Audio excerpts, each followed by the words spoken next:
দেশের সফটওয়্যার ও তথ্য প্রযুক্তি সেবা খাতের প্রভাবশালী বাণিজ্য সংগঠন বেসিস 2024-26 মেয়াদের কার্যনির্বাহী কমিটি নির্বাচন অনুষ্ঠিত হতে যাচ্ছে আগামী 8 মে। 11 সদস্যের নির্বাহী পরিষদে নির্বাচনে প্রতিদ্বন্দ্বিতা করছেন 33 জন।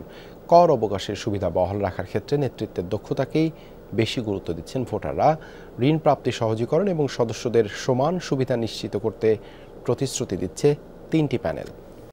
কেএসআরএম শেকড় থেকে শিখরে দায়িত্ব পালন করেছেন এবং দেশের তথ্য প্রযুক্তি খাতের উদ্যোক্তাদের শীর্ষ সংগঠন Bangladesh association of software and information services বেসিসের নির্বাচনী প্রচারণা বেশ জমে উঠেছে।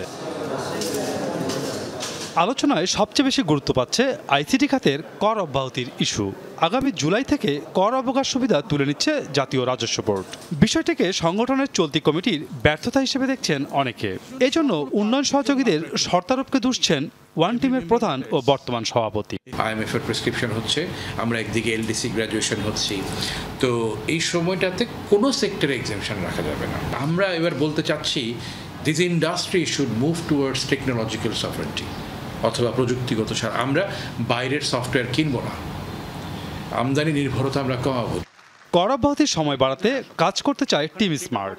সদস্যদের জন্য সহজ আর সুলভে ঋণ প্রাপ্তি নিশ্চিত করতে নীতিমালায় পরিবর্তন আনার পরিকল্পনা তুলে ধরছেন প্যানেল নেতারা। টিম স্মার্টের স্বল্প, মধ্যম ও দীর্ঘমেয়াদী পথনকশা আকৃষ্ট করছে ভোটারদের। এবার ইলেকশনটা মেম্বারদের আস্থা ফেরানোর একটা বড় সম্ভাবনা এবং একটা বড় চ্যালেঞ্জও। আস্থার জায়গাটা ফিরিয়ে আনলে এবং আমরা শর্ট টার্ম প্রবলেমগুলো সর্ট আউট করে যদি সামনের দিকে এগিয়ে যাই এবং মিড টার্ম লং টার্মগুলো যদি ওইভাবে প্ল্যানিং করি, তাহলে আমরা বিশ্বাস করি যে আমরা বেসিসের একটা আস্থার জায়গা ফিরিয়ে এনে আমরা মেম্বারদের ভয়েস হিসেবে কাজ করতে পারবো। সবার জন্য সমান সুযোগ সুবিধা নিশ্চিত করার প্রতিশ্রুতি নিয়ে মাঠে আছেন টিম সাকসেসের প্রার্থীরা।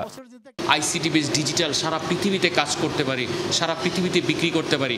তো যার ফলে আমরা সবাইকে নিয়ে আমাদের প্রথম প্রমিসটাই হচ্ছে, এখানে দেখব না যে কে আমাদের সাথে আছেন বা কে আমাদের পক্ষে ছিলেন, কে বিপক্ষে ছিলেন। আমাদের প্রথম মেসেজটাই হচ্ছে এটা আমাদের একটা পরিবার, পরিবারের সব সদস্যকে নিয়ে একসাথে কাজ করব। নির্বাচনে মোট ভোটার 1464 জন। জেনারেল ক্যাটাগরি থেকে 8 জন এবং অ্যাসোসিয়েট, অ্যাফিলিয়েট ও আন্তর্জাতিক ক্যাটাগরি থেকে 1 জন করে পরিচালক নির্বাচিত করবেন ভোটাররা। আমাদের প্রবলেমগুলো সর্ট আউট হবে, এগুলো নিয়ে কথাবার্তা হবে, প্রাইম মিনিস্টার থেকে সব লেভেলে কথাবার্তা হবে। মাসুদুজ্জামান রবিন, যমুনা নিউজ, ঢাকা।